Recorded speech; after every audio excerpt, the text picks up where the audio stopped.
Good morning. My name is Teresa Crisanti, and I'm with the Illinois Restaurant Association, and I'd like to thank you for joining today's webinar on mental health training for the service industry. During today's webinar, we'll hear from the founder of WorkWiser. Today's webinar is being broadcast in English, Spanish, and Mandarin Chinese. To listen in Spanish or Chinese, please use the interpretation button in your toolbar. This webinar is being presented by the Illinois Restaurant Association in partnership with the Cook County Small Business Source. Established to ensure businesses emerge from COVID-19 intact and positioned for growth, the Small Business Source connects small business owners with expert guidance and support. Services include no-cost business advising, resources, and events that connect small business owners with a community of advisors. For one-on-one business advising, sign up at cookcountysmallbiz.org. It's free and signing up is easy. Also, before we begin, I'd like everyone attending to know that the Illinois Restaurant Association remains a resource to you. Our staff is focused on providing guidance and assistance to restaurants and other hospitality businesses in Illinois. We send regular email updates to thousands of operators around the state with what you need to know for your business, and you can sign up for those on our website. For today's webinar, you can use the Q&A button in your toolbar to post your questions at any time during the presentation. At this time, I'd like to introduce our panelists. With us today is Dr. Jennifer Staples, founder of WorkWiser. Dr. Staples, please take it away. Thank you, Teresa. I'm going to go ahead and share my screen.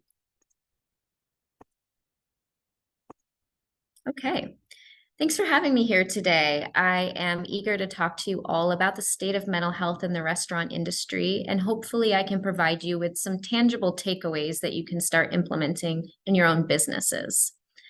So I wanted to share a little bit about who I am first. So I am a clinical psychologist, and I'm also still an associate professor, and I work with graduate students who are training to be psychologists, but I'm transitioning out of that role to focus full-time on my company, WorkWiser.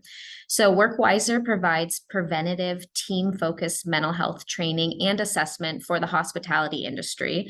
And the reason why I'm passionate about working with this industry is because I come from a long line of family in the industry. My dad worked as a server for many years and then managed a restaurant. And I personally worked as a server for just over 13 years, from the age of 14 through graduate school. So I'm well aware of the mental health challenges of the industry. And I'm personally passionate about increasing awareness about mental health. I've struggled with my own anxiety, and I have some mental health problems and substance use in my family.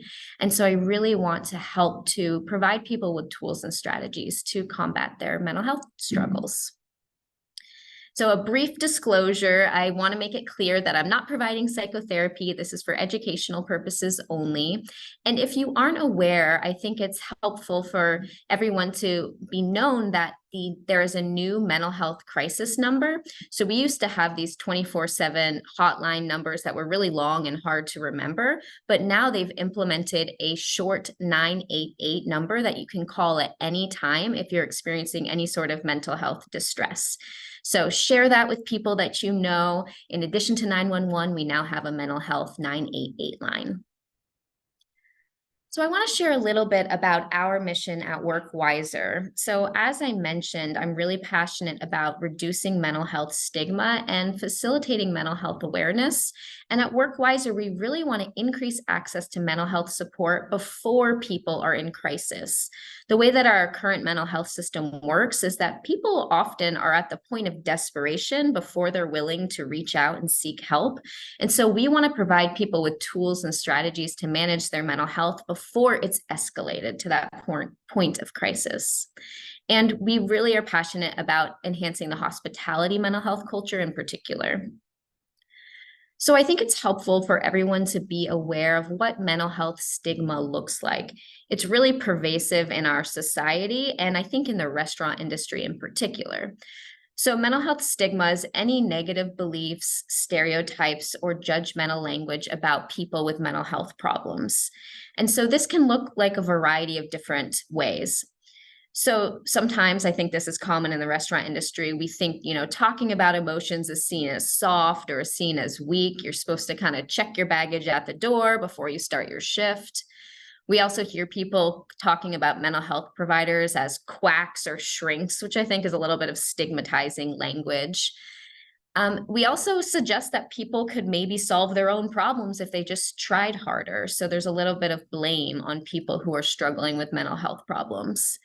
But even the subtle language that we use every day, such as calling someone who's emotional crazy or a psychopath, all of those messages can communicate that it's not okay to talk about your mental health and that there's something wrong with you if you're struggling with mental health. So this makes it really hard for people to talk about their mental health and seek support. So that's one of our main goals at WorkWiser. So I want to talk a little bit about mental health in the restaurant industry. So when I first started thinking about WorkWiser for this industry, I came across this survey in 2018 from Chefs with Issues in the Heirloom Foundation, and they reported that 73% of restaurant employees said they had multiple mental health conditions, but only 2% felt comfortable speaking about them at work. So this is so unfortunate that people are struggling in silence because they don't feel comfortable. In 2021, 87% of hospitality workers reported burnout, which maybe isn't surprising since this was really in the peak of the pandemic, and these burnout rates have really persisted following the pandemic. We also know from a lot of different research that there are higher rates of substance use and mental health problems in the hospitality industry compared to other industries. So I recently learned about this survey by Calm, which is the meditation app that was done very recently in 2022 that I thought was very illuminating. So I wanted to share some of the results with you. So you can see from this chart that if we look across industries, hospitality has the highest rates of stress and anxiety and the highest problems with falling asleep compared to any other industry. And they're the second highest in terms of depression and hopelessness. So this is pretty shocking that out of all of these industries, we have these high rates. And yet, hospitality was the least likely to have mental health benefits provided by their employer. Now, there's a few reasons why this is the case, and we'll talk about that in a moment, but I think it's striking this difference between the high rates and the likelihood of actually having support. The survey goes further into some of the statistics with the hospitality industry, and I just want to highlight a couple of these.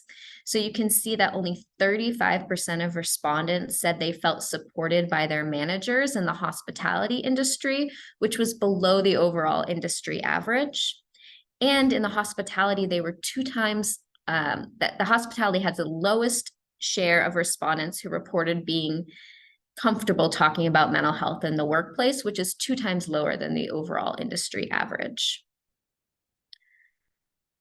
We did our own survey as part of WorkWiser, and we asked restaurant workers across the country if we could solve one mental health related challenge in your restaurant for you, what would it be? And we had them write in their responses. And you can see that the more people who wrote a particular response, the bigger the word. So stress, communication, and burnout were the #1 pain points that restaurants highlighted. And you can see some other words showing up back there, such as team morale, fatigue, and problems with management. So at WorkWiser, we're always trying to really meet the needs of this industry in particular. And so our modules address these pain points.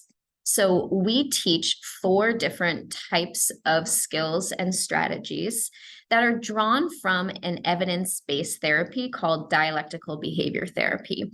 So we don't make these skills and strategies up. There's a lot of research dating back decades with multiple populations across multiple settings. And so we at WorkWiser have applied this research to the restaurant industry and to employees in general. So we teach 4 different types of skills. The first is called mindful awareness, and this is where we're really focusing on teaching mindfulness, which we see as the foundation for learning all other mental health skills and strategies. There is so much research out there on the benefits of mindfulness for psychological health, physical health, and for your brain health and relationships. We also teach stress management. Again, this is such a high stress, high pressure industry that we really focus on practical tools to deal with stress in the moment, and how you can increase your resilience to managing stress. We also focus on work-life balance, and specifically, we provide some education about burnout and how people can act more in line with their values to increase a sense of meaning and fulfillment in their lives. And then lastly, we talk about communication. We know in the industry, it's fast-paced, you're having to communicate really quickly, and so sometimes your tact goes out the window, and we want to equip the whole team with tools and strategies to manage communication. So each of these modules is an hour long, and we can implement them with your full team or with the management team or select teams. So why are there such high rates of mental health problems in the industry? I'm sure you could think of a lot of different reasons, and I just list a few here. So first of all, we have irregular work schedules that impact sleep often, and sleep is a huge factor in mental health problems. It's physically demanding work. People are on their feet for hours all throughout the day in hot, uncomfortable work environments often. There's intense customer interactions. So we still have this mentality of, the customer's always right. We have to put on that smile and manage those difficult customers, which really can take a toll on people. We also have a brigade culture where the kitchen system was often developed based on the military. So you have this hierarchy of command that can be very stressful for people. And I know some restaurants have started to shift that structure so that there's more equality among the workers and people don't feel so uncomfortable making mistakes. I've already talked about mental health stigma that plays a role in the mental health problems. We know it's a high pressure, stressful environment. And there's this gritty, like the show must go on culture. You can't stop in the middle of the shift when you have a bunch of tables, for example, and address your mental health. You really do have to keep going. And so we need to equip people with tools and strategies that they can use very quickly. We also know there's financial instability and often a lack of benefits that adds to people's daily stress in the industry. And then lastly, I'll just say that I think one thing that's great about the hospitality industry is it often works for people who can't work traditional jobs because they might struggle with trauma, or they might have mental health problems, or they might come from backgrounds that are more stigmatized, such as previously incarcerated populations. And so they may already be at risk for mental health problems, and then it's exacerbated in the culture.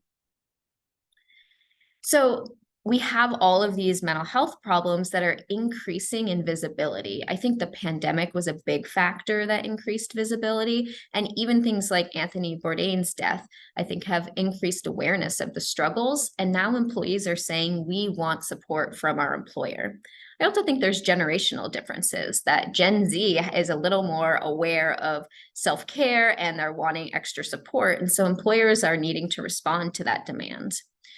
We know across industries, there was a survey done recently that found that 81% of employees said they would prioritize good mental health over a high-paying job.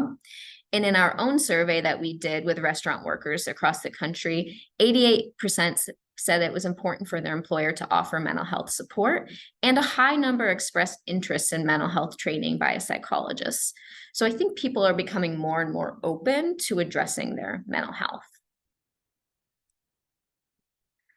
So let's talk a little bit about the business impact of mental health, because I've heard a lot from people like, we don't have the budget for mental health. And I get that. Profit margins are really small in the restaurant industry. And I think they've become even smaller now with the increasing costs associated with, goods. And so it's a struggle. But what we know is that the return on investment is clear. Lack of attention to mental health problems can lead to decreased work performance and lost productivity. And it leads to what we call counterproductive work behaviors, or CWBs, which are any behavior that gets in the way of people being productive. So calling out sick really frequently, taking long breaks, inefficiency at work, making mistakes, conflict. All of these things can result from people who are struggling with their mental health. And that costs organizations a lot of money every year. There was one study that estimated that for every $1 invested in mental health prevention and intervention, employers can actually save $2 to $4. So I know it's hard upfront to invest in mental health support, but it really can pay off long term. The way that our current solution works in terms of mental health care really isn't working, and that's what led to the development of WorkWiser. Traditionally, we have what are called employee assistance programs, or EAPs, and some of you may have these already, which is great. However, they're very underutilized. So an EAP is typically when an employee has the option of reaching out to engage in individual therapy, but we find that only 3 to 5% of employees are actually taking advantage of this. And there's a number of reasons why. There's mental health stigma and a lack of education about what they can get support from and how their EAP even works. And then if they do reach out and they engage in therapy, it can be really hard to find a good fit with a therapist. I know when I'm looking for therapy, I often go through multiple therapists before I find someone that's a good fit, but many people get discouraged and they just quit. So they're only engaging in 1 to 2 therapy sessions, which can't get you very far. That's why we really want to focus on prevention and have a new model that works with the whole team, that shifts your whole mental health culture. So how can shifting the mental health culture of the industry benefit businesses? First, retention rates. We know that high turnover rates have really plagued the restaurant industry for years, and there's still a labor shortage. And so if we can retain good employees, that is super helpful. And fostering a mental wellness culture creates an environment where employees want to be loyal and they stay with you. There's more longevity. We also know that changing the mental health culture of your business can heighten productivity. So when your employees feel valued and supported, they're more likely to be productive, and they have tools to handle stress so they can make better decisions and really perform at their best. We also know that these things streamline operations. So a culture that has open dialogue where everyone has the same language and tools can lead to efficiency and improved collaboration. We also know that happy employees mean happy customers. So if our employees are experiencing better wellness, then the customers are likely to have enhanced guest experiences. And lastly, I think this is important for the whole industry reputation. As I mentioned, we are becoming more attuned to issues around mental health and inclusivity. And so it's becoming more and more important for industries to take steps to address these concerns. And if you are a restaurant that prioritizes employee well-being, you can attract talent, you can earn customer loyalty, and really bolster your reputation as a respectable employer. So let's talk a little bit about what this might actually look like. So what are some steps that restaurants can take to shift their culture? And this photo is from a training I did with a restaurant group in Michigan. So some of you may already have mental health initiatives in place, which is great. And I'm going to give you some additional suggestions.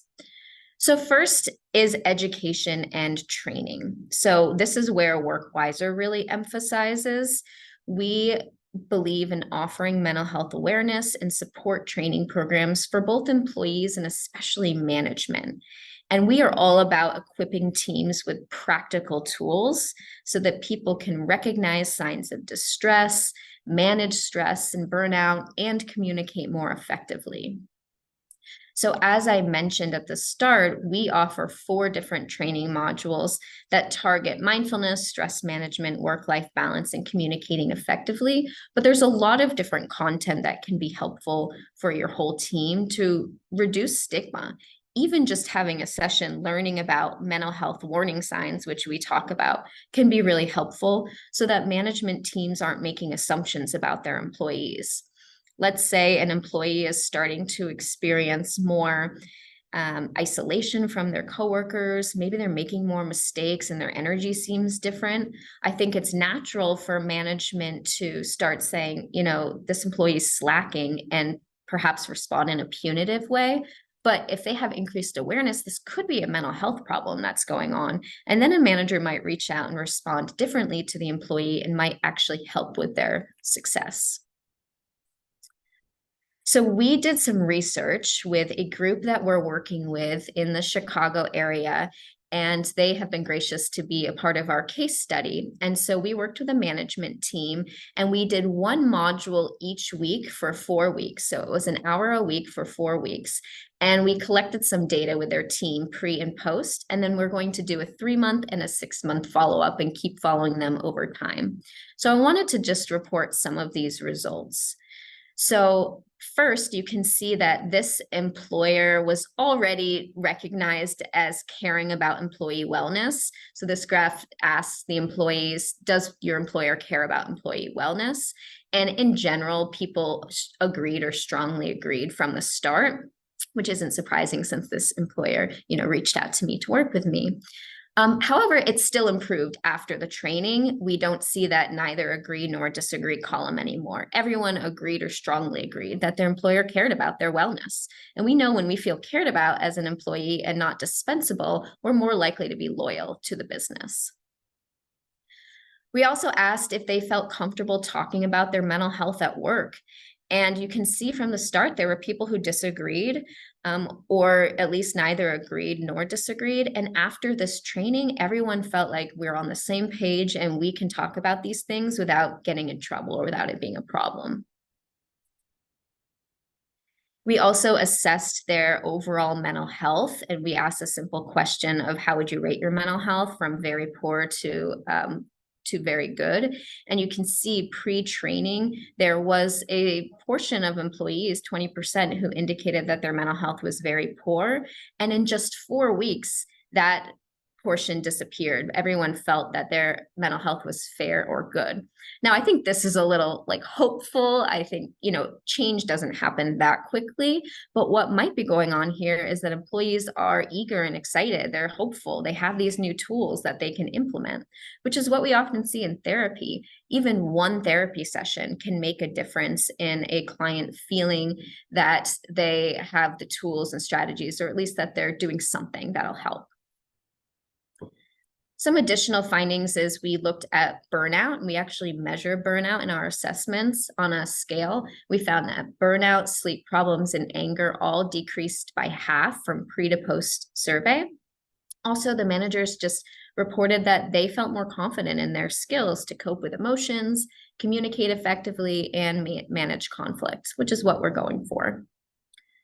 Just a few quotes that were highlighted was that the managers left this training having actionable steps that they wanted to take. So one person said, I want to be more mindful and attentive when staff are speaking with me. Sometimes I'm only half listening because I'm thinking of everything else I have to do.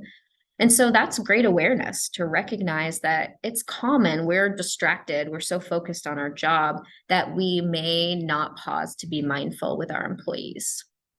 And in general, I think the group found that the worksheets and breaking off into pairs was very constructive and enjoyable. So training and education, we just emphasize heavily because we think it's better to address things in a preventative way before you're left with this crisis. However, there are other ways to shift your mental health culture. We can also offer individual mental health benefits. So as I mentioned, there's EAPs that you can offer your employees, and there's some affordable options out there. But what's really important is that if you do offer an employee assistance program, you educate your staff about what they offer and how to access them. And we've worked with groups that already have EAPs, since our training is not in it can work alongside EAPs, and we actually advertise their EAP at the end of the training to help them understand how to access these programs. It's also great if you can offer a limited number of paid mental health days off. I know this is rare. I was just doing a training in Massachusetts with about 160 restaurant operators. And I asked, how many of you are offering mental health days off? And there was one single person who raised their hand. And so I know it's a struggle. And some groups are really trying to prioritize this. And even just one mental health day off a year really helps employees feel like they're working for a business that cares about their well-being. We also offer a membership skills program that we're going to be launching at the end of the year. We know that sometimes it can be challenging to get a whole group together and a team atmosphere. And so we're offering these membership programs where any employee can log in and watch from a library of skills videos. They can watch any video they might need in the moment, and the videos are about 5 minutes or less. So let's say an employee is really feeling stressed out. They can go under the stress management module and they can watch a few videos to help them to manage stress. They can do this on their own time, around the clock. I know that, scheduling with therapists can be challenging with these different schedules. And so these are accessible to them, and mental health stigma doesn't get in the way because they're the privacy of their own home. So we're going to be launching that soon. You can see I had this graph here from the CALM survey that only 8% of the restaurant industry offers mental health days off. So this is much lower than the industry average, and I think the industry needs to catch up. Scheduling is also very important for mental health. So I came across this interesting study that was done with service workers back in 2019, and they found that predictable and stable scheduling really supports mental health. And you can see here, they did a simulation. That's what this graph is. And at the top, they have psychological distress, sleep quality, and happiness. And the top 3 graphs show you as your schedule increases in instability. So as your work schedule becomes more unstable, psychological distress increases, sleep quality goes down, and happiness goes down. And then they also simulated this for wage increases. I know there's big efforts around the country to increase the minimum wage for restaurant workers, which really is tough on the employer who's barely making ends meet. And they found that as wage increases, it also improved mental health, but not at the same rate. So schedule actually had a bigger impact on psychological distress, sleep, and happiness than wage did. In particular, they found that calling people in short notice, irregular hours, canceled shifts, and on-call shifts predicted worse outcomes. So of course, there's going to be some scheduling differences compared to traditional 9-to-5 jobs. But if you can avoid things like irregular hours, canceled shifts, that can be really helpful for people's mental health. We also think it's essential to foster open dialogue about mental health, create space for discussions. So you're probably wondering why there's a picture of a steak on the slide. Well, we recommend to the groups that we work with to start their shifts with a brief mental health check-in. So at your pre-shift meeting, not going into a lot of details because we know we can't, be passing around tissues and crying before the start of a shift when you have to go out and serve guests. However, just doing a brief 0 to 10 number, where are you at? With the expectation that your manager or your coworkers might help you if you're having an extra tough day, so that everyone's on the same page, is a great way to start the shift. Now, one group that we suggested this to said, we want to start doing this with meat temperatures. So at the start of their shifts, they say, how are you doing from bloody rare to very well done today? And it's kind of just a fun way for them to check in that's not too heavy, that still serves the same purpose. Now, it's a little confusing because we know a medium rare steak is better than a well done steak. So it's a little confusing, but you can use it if you like it. We also think that when employees do start sharing about their struggles, it's helpful for managers to be trained to validate them and to meet their needs whenever possible.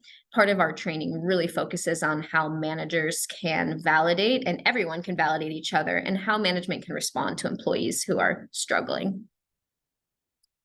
And I think equipping leaders with this language and tools is really essential. So if you decide not to do this for your whole team, at least the leadership team, I think, can be crucial. So we also think that it's really helpful to just continually bring awareness to your workplace mental health culture. So this requires ongoing efforts to evaluate your mental health culture.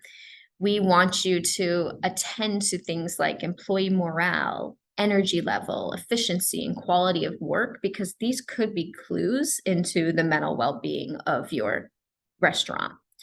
And so you can do this informally by, just making efforts to check in, we also offer formal culture assessments to better understand your staff's mental health needs and their perception of your workplace culture. And that's where those prior graphs came from, were these more formal assessments that we do, which is online. We administer a survey that everyone can participate in. They can skip questions they don't feel comfortable in, and it's anonymous. So their employer is only seeing a summary of results. They don't get any of the raw data, so that people can be open about what they're struggling with, and there's no legal implications of asking about, details about your employee's mental health.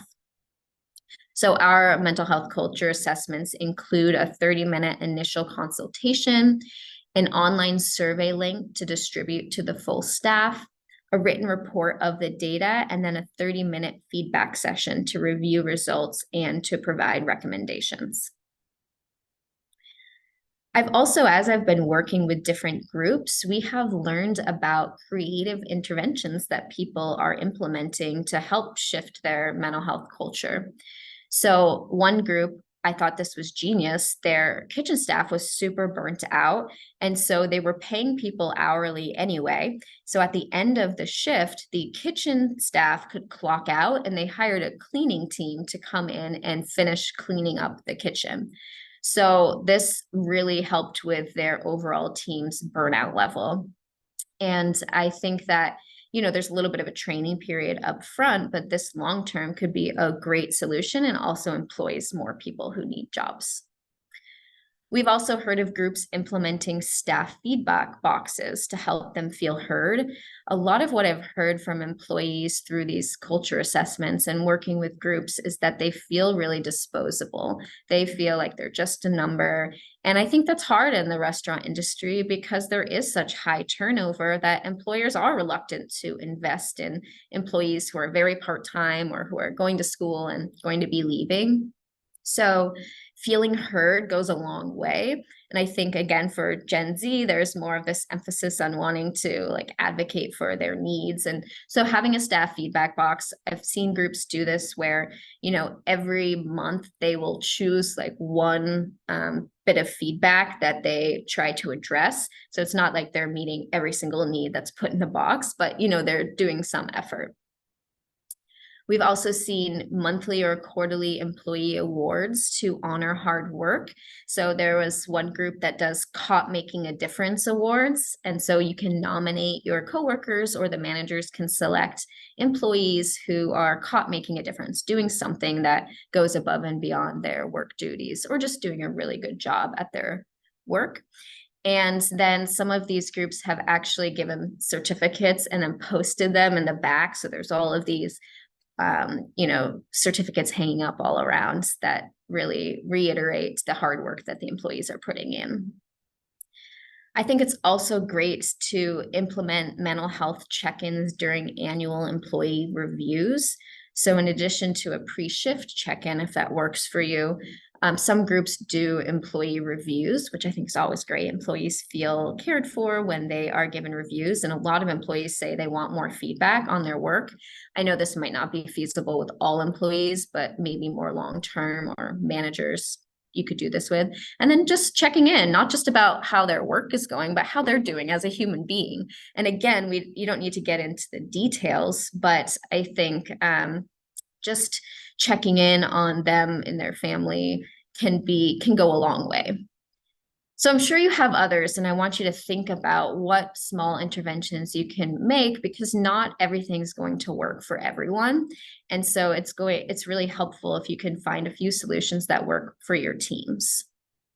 So I'm going to end there, and I see some questions in the chat. I want to allow some time for dialogue. Usually I'm doing this in a more interactive way. If you are interested in learning more about WorkWiser, please reach out. You can email us at info@workwisertraining.com or check out our website. And otherwise, I'm happy to open it up to a Q&A. That was great. Thank you so much for all of that. So yeah, let's get started with the Q&A. The first question I see here is, when using this program, are employees able to go back and continue to use the materials? Yeah, that's a great question. So any group that I work with, I provide them my PowerPoint slides. I provide them a list of mental health resources, both for national resources such as domestic abuse hotlines or substance use hotlines, as well as more restaurant specific resources like Ben's Friends, which does substance support groups for the industry. So I provide the slides, materials, and I also provide some resources. So yes, they can utilize that. However, I will add that many groups have found that they want to do this more in a long-term fashion. So rather than just doing one training and then never talking about it again, we do a booster session, a follow-up, like 6 months or a year later, where I come in and say, okay, how are things going? How have the skills, that you've been implemented going? We troubleshoot, and then I teach like one new skill. So it's more of a long-term check-in. Right. And I think you just answered our next question, which was, does your program address substance abuse issues?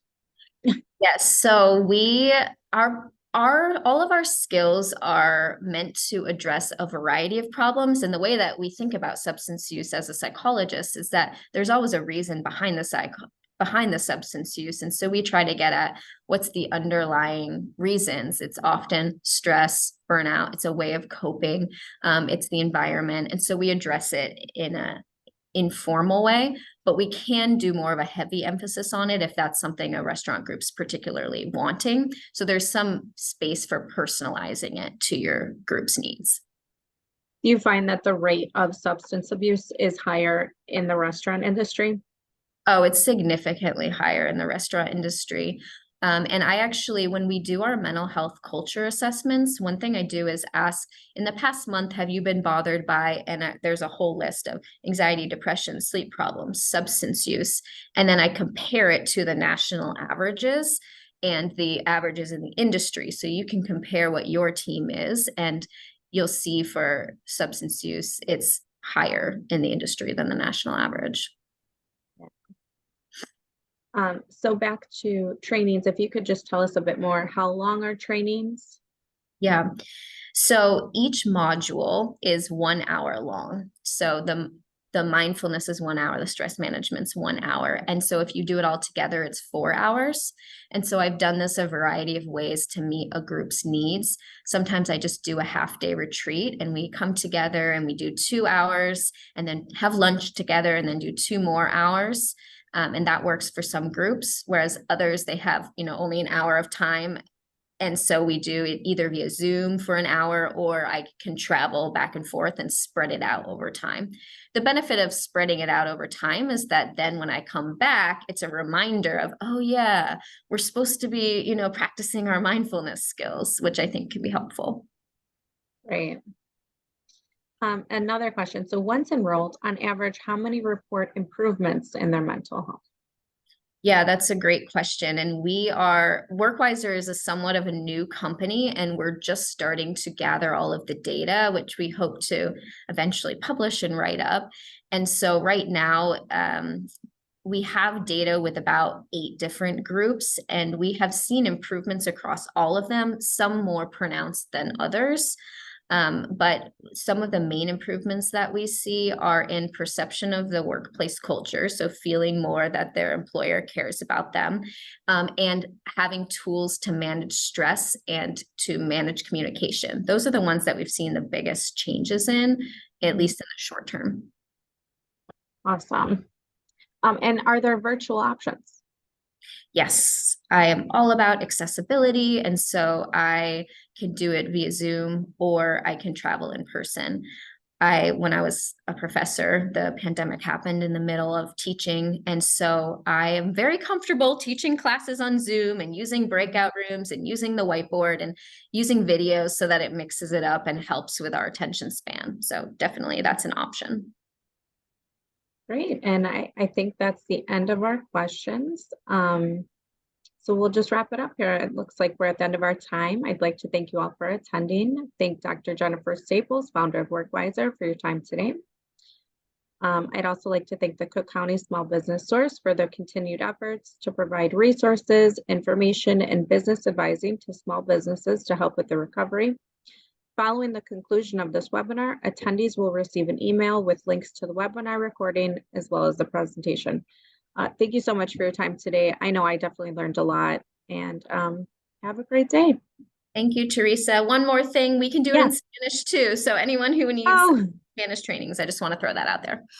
Thank you great. so much for your time. Of course, have a great day. You too. Bye-bye. Bye.